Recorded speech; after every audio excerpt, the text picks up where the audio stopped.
Kevin, how's it going? Welcome to the show. Good to see you. Good. Thank you, Keaton. Thanks for having me on. Yeah. So as you'll see in the title or wherever you're seeing this, Kevin Dillard is the co-founder of Clear Blue Smiles, which is a company disrupting the orthodontic industry in a lot of interesting ways. So I'm super excited to talk to him today. Kevin, why don't you just give us a brief introduction, where you're from, your background in ortho, and then we'll kind of dive into Clear Blue Smiles after that. Sure. Well, thanks. Yeah. So I spent about 18 years, first 18 years of my professional life at the American Association of Orthodontists, which is here in St. Louis where I live. Not a whole lot of people know that orthodontics was actually invented in St. Louis in the late 1800s by dentist Dr. Angle, and that's why the American Association of Orthodontists is still in St. Louis. During that time there at the AO, I was in the legal department. Started out my career mostly dealing with government affairs, going to Washington, D.C., working with our lobbying group there, working with the AO's lobbying group there, and in state governments. The last 10 years or so, 12 years, I've lost track of my career. I was the general counsel, which the chief lawyer.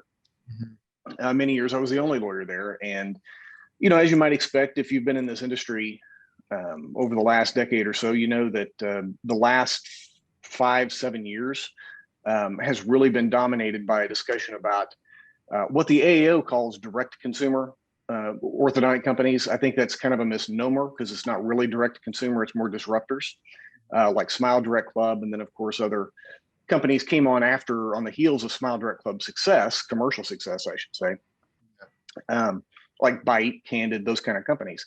And so a large part of my job over the last several years I was there was devising strategies on how to talk to state dental boards, state government bodies, kind of exposing what some of those companies are doing and where we thought they didn't line up with the relevant regulations and statutes, and trying to prompt state dental boards to take action as appropriate. In that time, it became increasingly clear that a couple things were happening. One, this movement towards remote treatment wasn't ending. It's because what people want.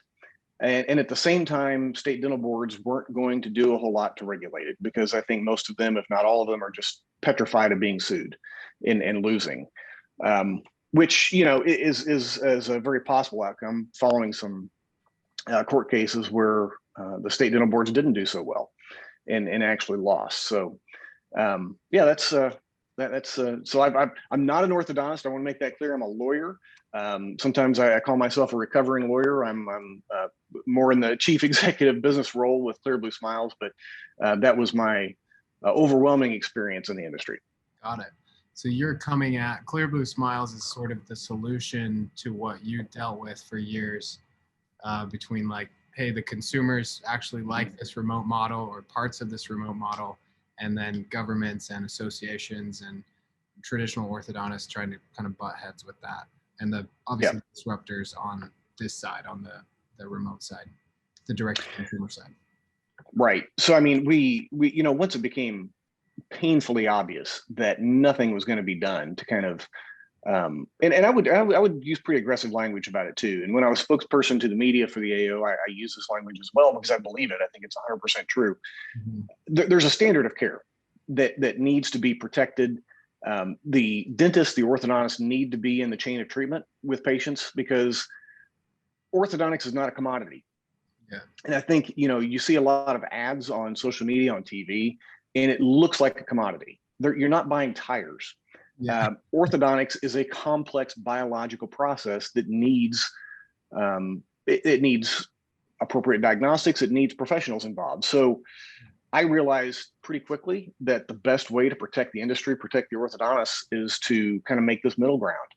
And while acknowledging that remote treatment is possible, and in many times, not all cases, by the way, Keaton, not all cases can be treated with our model. We estimate probably 75% of all orthodontic cases could be treated well with us, probably just as well, if not better, than if they went to a brick and mortar.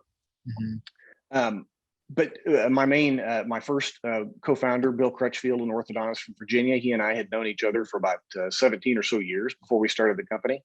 and knew each other, liked each other, trusted and respected each other. And we sat down and said, what would a company look like? What would we do to do two main things, basically? One, protect the health of the patients and provide excellent care / provide excellent care. And two, could we create a company that even the most hardened, diehard, traditional orthodontists in the quote unquote establishment, let's create a company that would be hard for any of them to say what we're doing is wrong.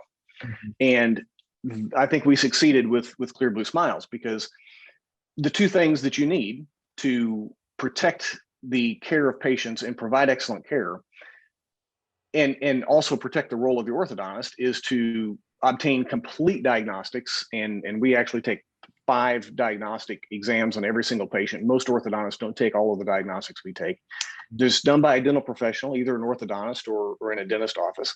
And then we actually require robust ongoing monitoring, remote monitoring through dental monitoring of our patients. Mm-hmm. We require that of the patients to make sure that they're staying compliant, that they're going to get the outcome that they want, and they get an outcome that the orthodontists we're working with are going to be proud of. So we like to say we're helping orthodontists and dentists future-proof their practice, so to speak, because it is leveraging the movement towards remote treatment that technology enables, but it's at the same time protecting their intellectual property and their expertise and helping patients get that perfect smile. Love it. So explain the model in detail for those who aren't familiar. Yeah. So first of all, our target market, because I think it's important to mention that the target market is typically patients, parents who have been barraged with advertising. They know that clear aligner therapy can be done remotely, but they're not going to go, and we hear this a lot. So this is other people's words, not mine, from some of the marketing tests that we've done. They don't want to get knockoff healthcare. And so that's where we come in. We contract with dentists. We send them new patient leads, or alternatively, they can their own patient base if they have patients who are good candidates for our treatment. They do that as well. We compensate the dentist for their time and chair time taking the diagnostics and uploading them to our practice management system. Our orthodontists in our labs take a look at it. We do a quick qualification, disqualification, and make sure that it's safe. Looking at x-rays, looking at the intraoral scans, looking at the perio charting and photos, we make sure that it's safe and effective to treat that patient with our system. If those orthodontists determine that it's safe, they create a treatment plan. They send all of the records, all of those diagnostics, and the proposed treatment plan to the orthodontist in the state that the patient lives in that we're working with. And then it's entirely up to that orthodontist to take a look at those diagnostics, take a look at the treatment plan, and either reject the treatment in total because it is their patient, or accept the treatment as is or with changes. And then from there, we enable the patients to communicate with their orthodontist using the remote monitoring. So it allows, the value proposition there for the orthodontist is that they're getting new patients handed to them, and they're getting 100% of the information they need to be able to make treatment decisions without taking up chair time, and without taking ongoing chair time. And as a matter of fact, they don't even need an office to do this. If they're a licensed orthodontist, if they're retired or they're right out of school looking for a first job, they can treat patients like this because they don't need that physical brick and mortar to be able to treat the patients. For the dentists, they're getting revenue where they were previously not getting revenue. They're getting new patient leads through our social media marketing. And for the patients, they're getting an excellent standard of care, a great product for usually several $1,000s less than what they could get it at a local brick and mortar. And just to give you an example, I'm in St. Louis. I know the market well. It's pretty middle of the road.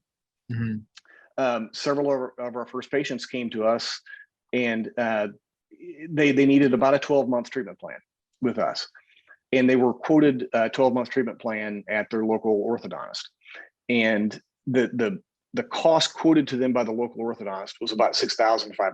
I think one was 6,300, another one was 67, and one was 65. It's all pretty average in this area. Our treatment fee for a 12-month case, and this is on our website, is $3,980. So right off the bat, they were able to save a couple of $1,000, $2,500, and they're getting that same level of treatment. And again, maybe it goes without saying, but I'll say it anyway. A huge benefit to this style of treatment is not having to take your kid out of school to go to the orthodontist, not having to take off work every 4 to 6 weeks to go there and sit and wait and take a 2-hour round trip. It's all virtual. And in 2 minutes per month, they can get an extremely high-tech update on their tooth movement that gets sent to their orthodontist, as opposed to 2 hours a month. Got it. So, sorry, one thing I wasn't clear on is the dentist originally, they get the records, the diagnostics, they upload that to your management system, and then it goes to an orthodontist that works for Clear Blue Smiles, or it just goes to an orthodontist that's contracted with Clear Blue Smiles? So we have our own digital lab. My other co-founder, Dr. Brian Gaudreau from Boston, who just is a tremendous orthodontist, tireless, I think the guy works 26 hours a day. He has a team. He takes a look at all of the records that come in to make sure that they are safe to treat. Yeah. And then they design the treatment much like a tech at any of the other aligner companies would do to send to the orthodontist. They're not Dr. Gaudreau's not the treating orthodontist, of course. Yeah. If it's in Missouri, it's Jeff Kavanaugh. If it's in California, it's Mike Allen, and so on and so forth with the orthodontist that we're contracting with. But it is important to note that before patients ever go to the dentist to get those diagnostics, they're also going through a cursory 2D examination using photos they've uploaded from their own smartphone. So totally free to them to see if they're a candidate. So that gives us a first shot at taking a look. And we can't, of course, make a final determination without the diagnostics. But Dr. Gaudreau, his team can take a look at, or Dr. Crutchfield in Virginia can take a look at those photographs and say immediately, you're not a candidate, or you are. And if they are, then they go through the process. The very first, when we launched months ago, our very first retail customer that came through that submitted the Am I a Candidate data, we had to reject. Hated to do it, but loved to do it at the same time, because she just was not a candidate for a treatment. She needed surgery, and we referred her out to some local orthodontists for more comprehensive treatment. But yeah, so that's our system. It goes through 3 different disqualification processes. So it goes dentist, Boston, and then from Boston it will go to whichever orthodontist is closest to them in their state. Correct. Okay. Yes. And tell us about how many doctors do you currently have on board? What's the vision for how many you'd like to have on board? Bringing, like, in a few years, what's the patient process going to look like for the average person looking for treatment, average treatment about $4,000, like you mentioned? Yeah. So right now, doctors under contract, I'm almost losing track because we're adding them often. I think right within a couple of weeks, we're going to be active in 12 different states. And we're kind of probably going to pause right now, Keaton, just to make sure that while we have orthodontists who want to open up new states, but we kind of want to make sure that we get the process perfected with the software before we start going into a lot more states. Yeah.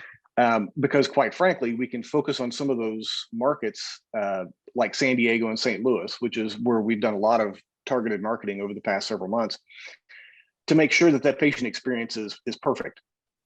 We want the patients to have a premier experience. This is not selling them a kit, having them do some kind of messy at-home impression kit. This is full service. I mean, this is sending them to a dentist. It is a one-time, usually around 30-minute appointment with the dentist to get those exams, painless exams, by the way. And then from there, it's 100% virtual. We like to kind of spoil the patients along the way too. We send them some kits. We have a pretty strong corporate social responsibility in removing plastic and reducing single-use plastics. So we send them some products, even dental products, bamboo toothbrushes, coconut tooth floss, reusable tumblers, that kind of thing, to kind of reinforce the environmental corporate responsibility that we have. So, right now we are building out our database of dentists that we work with. And that's really our focus. I mean, we have plenty right now. We're really happy with sort of the curated group of orthodontists that we have. And we want to make sure that we have the process perfect for them, perfect for the dentist, perfect for the patients before we expand much beyond the states that we're in right now. But the idea is that somebody would find Clear Blue Smiles through your social media marketing. They would be sent to their local dentist, the closest dentist to them, in order to do that diagnostic. The dentist is paid how much for that consultation? About $525. Nice, good. I mean, yeah, hard to say no to. Right. So the dentist is paid for their time.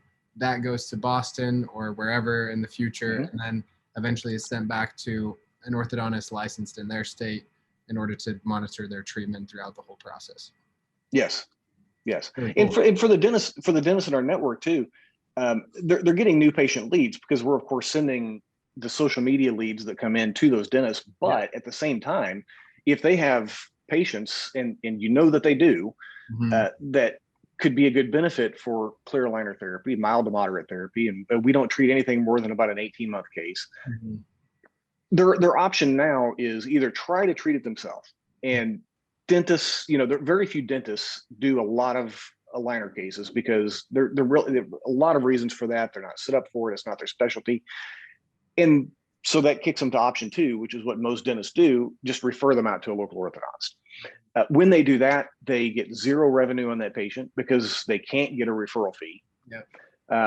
They lose control over pricing. They have no idea what kind of experience their patient's going to have. They might go to an orthodontist and have an absolutely terrible experience. I hope that's not the case, but it's happened before.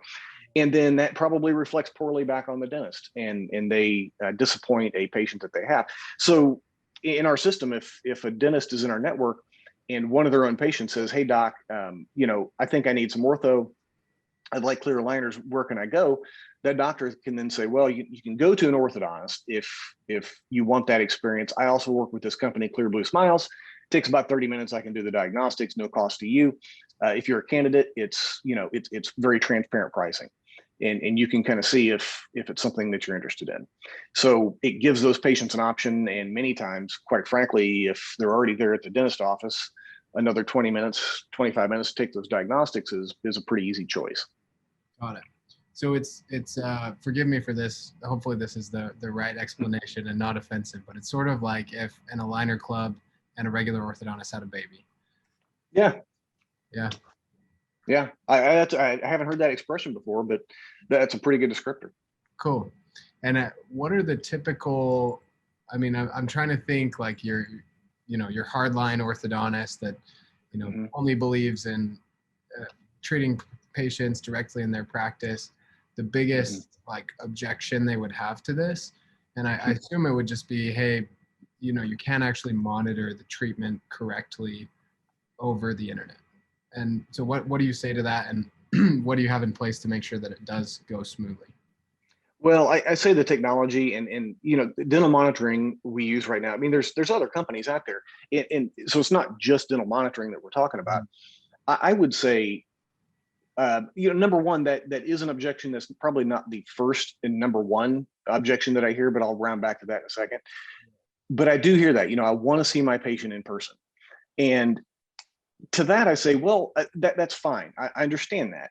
But I would submit to you that the technology that is capable within the dental monitoring system, and again, these other companies, you're getting more advanced information from that AI than what you can see with your naked eye. And what else are you looking for in that patient? If you bring a patient back in person, their physical body is present. You're looking with your naked eyes at their teeth. You're not going to be able to see what the online monitoring, with the smartphone monitoring, picks up through this artificial intelligence. And you're costing yourself money and time because you have a patient in the chair for about 15 minutes. That's going to cost you probably around $250, $300 in chair time. Whereas if they're checking in virtually, you're getting richer data.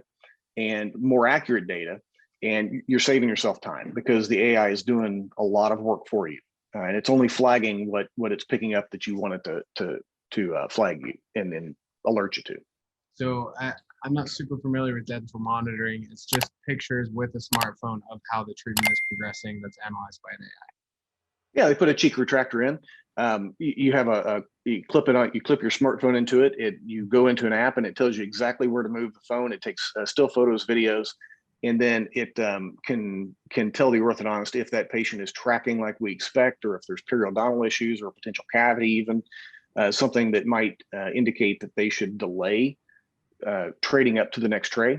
Mm-hmm. Or, you know, in the worst case scenario, if it could flag something that says you need to get to your dentist or orthodontist because you have some other issue that needs to be seen in person. Yeah, got it. And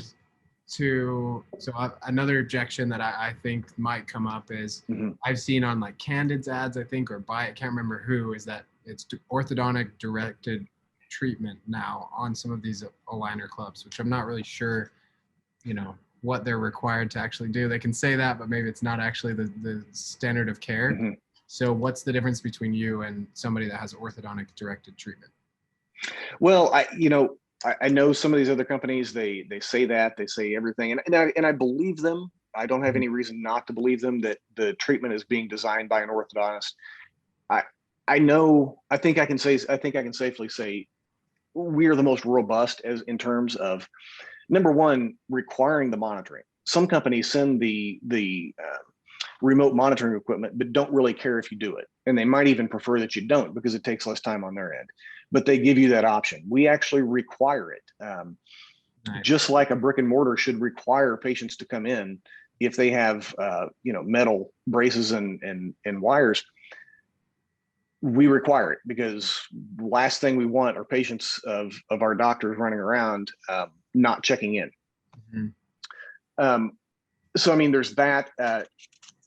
We are also transparent about who our doctors are. You know, if you live in Missouri, you go on our website, you know who your doctor is. Yeah. We help those doctors out. We try to be the middleman on, communication and making sure that if there's any business questions that come in, financing questions, that kind of thing that we can answer, we answer from a corporate perspective. If that patient really needs clinical advice or something that comes in that we can't answer, then they know how to contact their orthodontist. Mm-hmm. So, you know, a lot of companies, you don't know who your doctor is until you get the box with the aligners on it. You have the FDA approved prescription tag on it. With us, you know who they are before you ever start treatment. Got it. And does the patient meet with the doctor over Zoom beforehand, or is it literally just, hey, I looked at your case, like they're texting back and forth and I just mailed you your aligners? Right now, you know, we haven't had a single patient who's required that Zoom meeting. Mm-hmm. We are doing we're testing out some different videos to kind of systemize it. So it's easy, it's on demand. There's no schedules to take care of because, as you might expect, I mean, most questions are all the same. New patients want to know how they seat their first set of aligners. If it's too tight, how do they get them out without any problems or breakage of the aligners? So we have our doctors cut some ads. When they get the aligners, they have QR codes that go right to the video, so they can just get the quick 2 or 3 minute answers on the most frequently asked questions.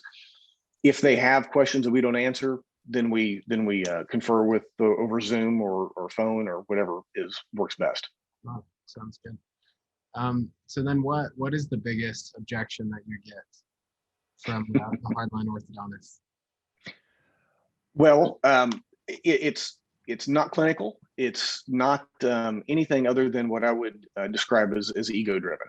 And I know them, I love them. I worked with a lot of orthodontists over the years at the AO. There's, roughly 9,500 or so practicing orthodontists in the United States. I work pretty closely with, I'd say close to 1,000 mm-hmm. who were rotating through different levels of leadership. They're very establishment. They're very traditionally minded. And a lot of orthodontists, God love them, don't want to do a whole lot that deviates from a business model that was in, say, 1998. If it's new, if it's outside of a 1998 business model, it's scary. They don't want to do it. They're slow adopters on technology. Yeah. Now, and I don't mean to say don't hear what I'm not saying. I'm not saying most are like this. Yeah. I'm saying there are some very hardline establishment folks who reject this out of hand because it's new. Mm-hmm. That said, almost every single one of our orthodontists that we're working with, I would have categorized 5 years ago as very traditional orthodontists. Dr. Kavanaugh here in St. Louis, as a matter of fact, is I think the 8th or 9th owner of the dental practice started by Dr. Angle.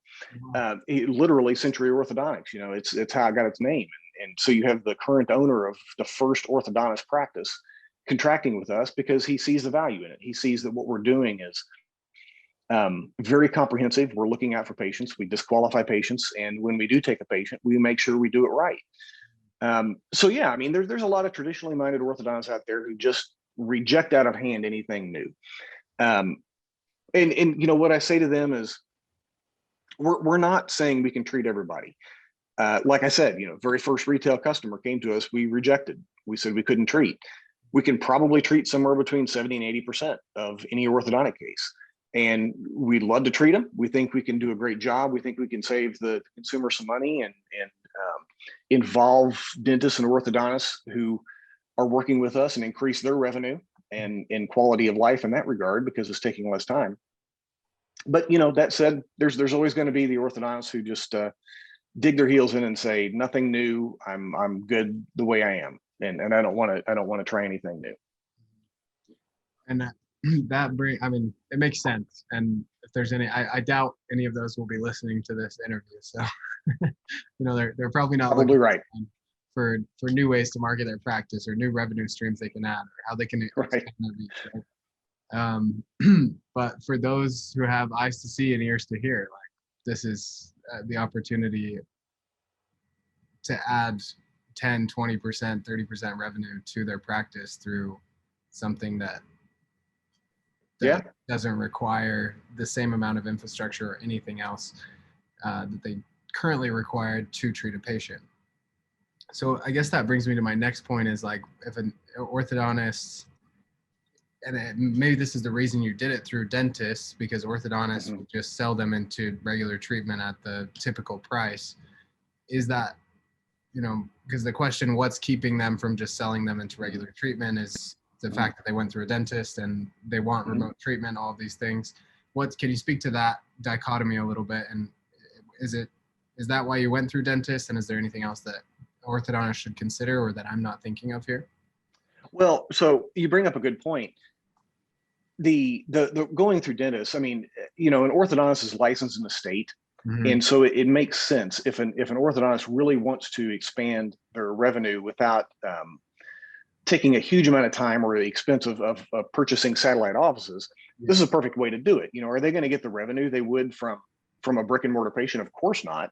But they're also at the same time not taking up any chair time. They can literally do this treatment from anywhere they want. So, an orthodontist, say in San Diego, California, can now get revenue on patients all throughout the state. The dentists then can get that revenue from patients being sent to them. Phase 2, what we are getting ready to roll out pretty soon, and we're kind of in testing stages, is I think what you're getting at and is answers a question that's out there that I don't think has been answered anywhere else. And that is this: we're going to other orthodontists, not our what we call state evaluators. So we have a main orthodontist in a state, and they're seeing those remote patients. However, there are a lot of orthodontists who like the idea of the business model that we have: one diagnostic exam appointment, and then remote monitoring after that. But they're not really set up for it, and it's expensive for them. So our value proposition to them is to say, you're not going to be getting patients you never see. You're actually going to get patients that you see. But if you want to send them into our system, or if they're seeking our system, you take the same exams that a dentist would take, and then we literally pay you for the exams and pay you more for the remote monitoring. So you're getting, probably on average of about $1,600 right up front within 30 days of case acceptance. But and it could fluctuate depending upon the severity of the case and the time that it takes. But what we're taking off of those doctors' hands is the lab fees, the financing fees, tracking down patients for missed payments, for missed appointments, of course, because we're doing all of that. So bottom line is a doctor could sit there and take patients who are candidates for us, do 30 minutes worth of exams if it takes that long. And then they never have to take up chair time on those patients again, and they get money up front. They might not get quite the profit that they would if they were financing that patient themselves. Yeah. But at the same time, they're not taking the risk. We take the risk of non-payments. Yeah. They don't have to wait until month 8 or 9 to be in the black on that patient, because they're paying the aligner company $1,600 and so on and so forth. And some of our doctors have actually said, this model helps me do what I kind of envisioned doing, which is what we're kind of calling the ortho office of the future. Yeah. And that is this. Many orthodontists, most of them, I haven't met one actually that's not like this, loves taking care of their patients. They love improving their patients' lives. But they also admit that the way currently the industry is set up and the office is set up, it's inefficient, because they're spending roughly the same amount of time on very difficult cases as they are very easy cases. Yeah. And so what we allow those offices to do is better align their time. And we've got one orthodontist we're working with whose goal is to have 2 days in office treating patients who really are the cases we can't treat, severe cases that need more hands-on coordination with other specialty groups even to get the best outcome. And then 2 days basically reviewing all of the remote cases that they're treating through Clear Blue Smiles. Yeah. And it might not even take 2 full days. And then the 5th day, of course, is the typical paperwork day, making sure everything is everything is done from a paperwork perspective. So at the same time, they're increasing their patient load because it doesn't take as long to see those remote patients, because they're not having that recurring chair time. It's all remote. And I know plenty of orthodontists who chose orthodontist because of the lifestyle that it would provide, right? Mm-hmm. And so they can check up on those remote patients from Cancun every week if they wanted to. That's right. Yeah, really cool. Absolutely. So it reminds me of this story I heard once in one of my college classes, actually, about healthcare in the United States versus healthcare in Asia, actually. So they were saying this guy, he's an eye doctor. He does eye surgeries for people who are blind. And in the United States, it's like $10,000, $15,000 per surgery. And he does about 2 every week. And he's been doing it for 20 years, right? How does this doctor compare to the other doctor in India who, there's tons of problems with blindness out there, and he has, tons of poverty, and he actually does 20 to 30 of these surgeries every single day, or 100 of them every week. Mm-hmm. Who would you rather have your eye surgery from, was the question. And I remember my initial gut reaction was, well, the American, of course, like it's going to be more sanitary, all this other stuff. But the point the professor made was, well, wouldn't you actually rather have it from the person who's done it many, many, many more times than the guy that only does 1 or 2 every week? He might make more money. Mm-hmm. He might be, have a fancier car and have cleaner equipment, but experience is not that, there's no substitute for experience. So I see when you're saying like the orthodontic practice of the future, like the fact that like not only are we going to have less time in office, but we're going to have better orthodontists who can treat more patients and have more experience, because they're not spending all their time on Susie, who has a typical case, and she comes in every month for her check-ins, but everybody kind of feels like it's a waste of time, right? Yeah. Yep. You've probably heard, I guarantee you've heard this maxim, because it's at least in my experience, it's 100% true. Mm-hmm. To be a purely successful orthodontist from both a patient care perspective and a business perspective, you need 3 things. You need to be a great clinician, you need to be a great salesperson, and you need to be a great business person. Very rarely do you get all 3 of those things in the same person. You will often get excellent clinicians, And that's what we're doing here is we're kind of leveraging that. And we're saying these orthodontists who are great clinicians, they don't have to worry about being the salesperson. They don't have to worry about doing the inefficient things that they don't like, the things that they don't like, and therefore they're inefficient at, like the business end of it and the sales end of it. Let us take care of that. And they love digging in and spending the intellectual time and energy looking at the patients and treating the patients. And they find it, at least so far, we've heard this over and over and over, the doctor saying, it's easier, it's better, I can do better work on a patient if they're not sitting there talking to me. If I get the data and if I'm looking at the data, I can do a better job. And that's what we enable. Fascinating, right? Yeah. I've talked to orthodontists, and then I love it because it's just, it works, right? It's like everybody has this different calling in life. Talk to orthodontists, we're like, yeah, just the teeth all look the same after, 2 years. And I'm not that jazzed on the clinician part of it, but I have this multi-location practice and I love the business part of it. And it's super fun. And then there's the total other like nerdy side of clinician side where they're just geek out on helping people with clear aligner therapy, and everybody has their own thing.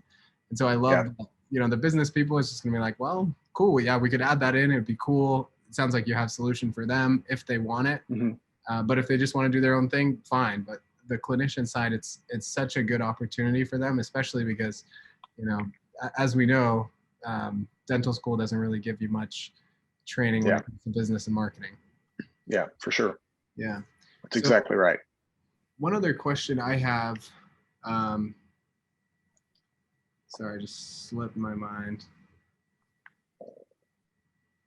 Oh yeah. So one other question I have is, how many orthodontists will there be per state? Is it just going to be one, depending on demand, or?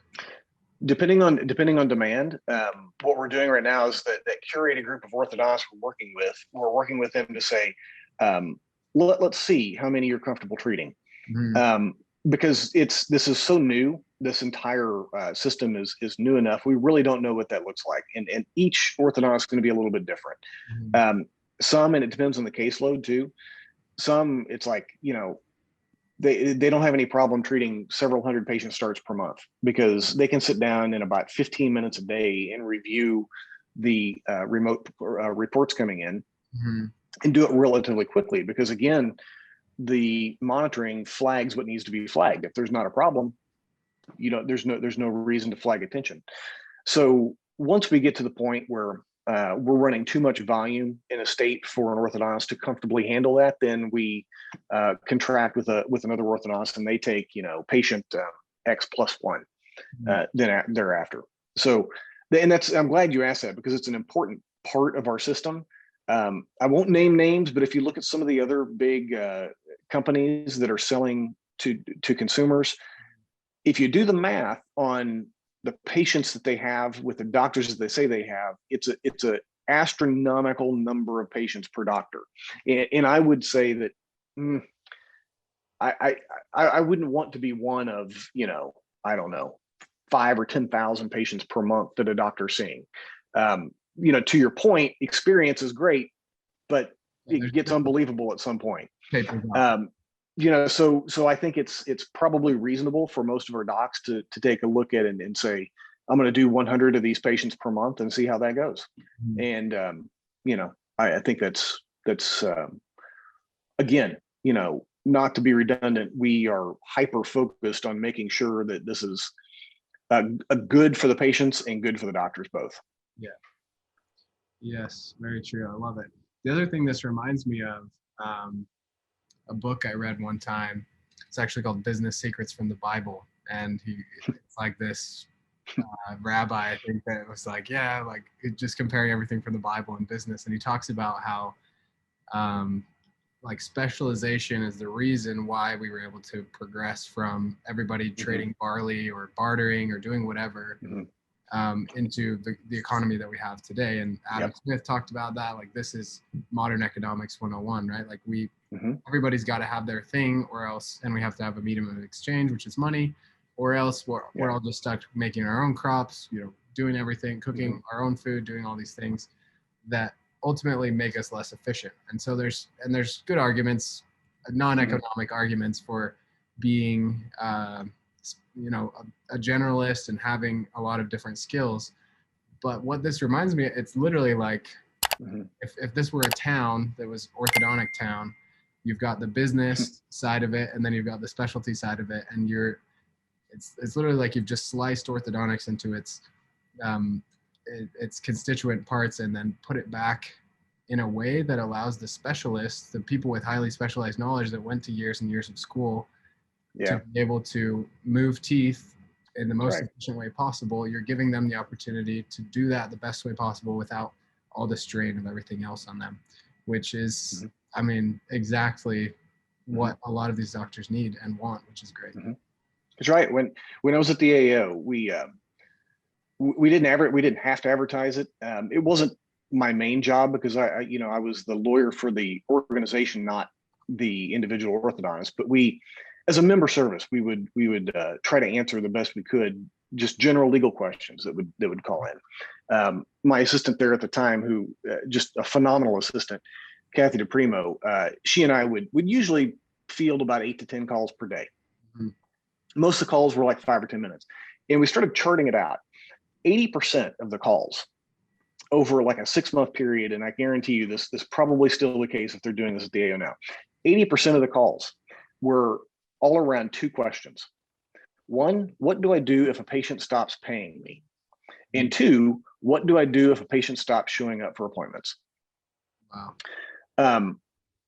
And there were complicated answers on both. But my point in saying that is, to your point, if that's 80% of the questions out there, you're having highly trained, highly intellectual orthodontists worrying a lot about things that have absolutely nothing to do with a good outcome. With the exception of, if they stop showing up for treatment, how do they, handle that? But they're worried about it from a legal perspective.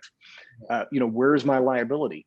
And that was actually one of the linchpins of why we started this company, to say, right off the bat is like a bonus. We are solving both of those issues for an orthodontist.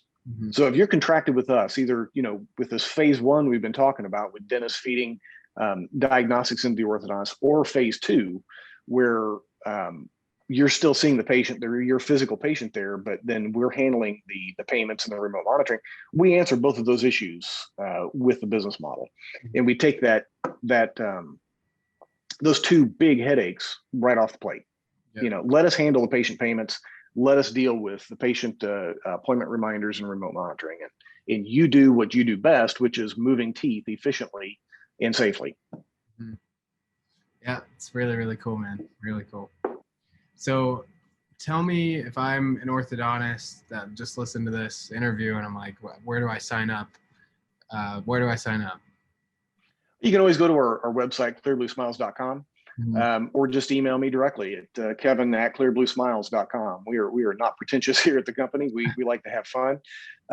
Most of our emails are just our first name. So kevin@clearbluesmiles.com. Happy always to talk to doctors. I always find it, even if I'll tell you this, Keaton, even if there's somebody out there who like hates what we're doing and just wants to get on the phone and like yell at me, I actually like to hear that kind of feedback, because it helps me to know, what the objections are and what some of the questions are. But usually, that's not the case. I'm happy to report. I get on the phone with dentists, and usually the number one concern they have is, this sounds too good to be true, because you're sending me patients, you're paying me for them, and I don't have the liability of ortho. And that is true. They have one half of that equation right. That is all true. It's just not too good to be true. It's fantastic for them. Really cool. So dentists can reach out to you on Clear Blue. Yeah, sure. Orthodontists, you're sort of like putting a pause on accepting new orthodontists right now, correct? It depends. I mean, we're talking to we'll talk to all orthodontists, but it probably, we're making sure that our systems now are capable of handling the kind of volume, and making sure that the software is working at its peak capability, which it is. We work with some of the industry's best vendors, and we've had a great relationship with all of them. But we are proud of our curated group of orthodontists, and we're always open to discussing new territories, new states if somebody's interested. We're just extraordinarily selective about it. Sweet. All right. Really appreciate it, Kevin. Good to meet you again. Yeah. And Yeah. best of luck to you guys. I love what you're doing, and I think it's just exactly what we need. Like, no more of this like antagonistic, Yeah. the big purple. Like, no, let's embrace what the customer wants and also grow our revenue at the same time. You bet. Yeah. You bet. Exactly. Thank you. Yeah, I appreciate it, brother. Take care. How's it going, everybody? If you enjoyed that video, please leave a like and subscribe to the channel for more. This really helps us out, and it helps more orthodontists find content like this that can really help them in their practices. So it means a lot to us if you do that. With all that said, if you're looking to grow your practice this year, please go to orthopatients.com, watch our free training, or just sign up for a call with a member of my team. And I promise it will be one of the most valuable things you do this year for your practice. With all that said, thank you so much for watching, and we'll see you next time.